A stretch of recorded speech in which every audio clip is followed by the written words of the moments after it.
ابواب جہنم، اللہ کے حبیب فرما رہے ہیں کہ اللہ جنت کے سارے دروازے کھول دیتا ہے اور جہنم کے سارے دروازوں کو بند فرما دیتا ہے۔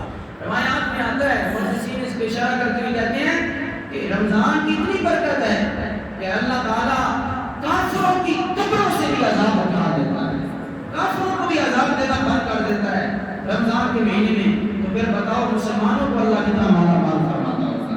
مسلمان رمضان کے مہینے کے ساتھ میں کافروں کو معلوم نہیں کرتا، وہ اپنے حبیب کے فرما برداروں کو کیسے معلوم کرے؟ تو اس کے باوجود بھی اگر کوئی معلوم رہے تو وہ خود معلوم ہے۔ اب بندے کے سامنے طرح طرح کے کھانے پڑے ہوں، پھر بھی بندہ بھوکا مر جائے، یہ اس کی بد نصیبی ہے، یہ اس کی اپنی بدقسمتی ہے، یہ اس کی اپنے جناب والا کمزوری ہے، ضعیفی ہے کہ وہ کھانا سامنے پڑا تھا اور کھا کر اپنی جان نہیں بچا سکا، بھوکا مر گیا۔ تو یہ بندے کی اپنی کمزوری ہے، کھانا نہ ہو، نہ کوئی کھانے کی چیز ملے، پھر تو بندہ بھوکا مر جائے سمجھ آتی ہے۔ سامنے پانی بھی پڑا ہو، کھانا بھی پڑا ہو، پھر بندہ بھوکا اور پیاسا مر جائے، یہ بات سمجھ سے بالا تر ہے۔ تو جس کو رمضان کا مہینہ مل گیا اور رمضان کا مہینہ ملنے کے باوجود اپنے گناہ نہیں بخشوا سکا، پھر اس سے بڑا بدنصیب کون ہوگا؟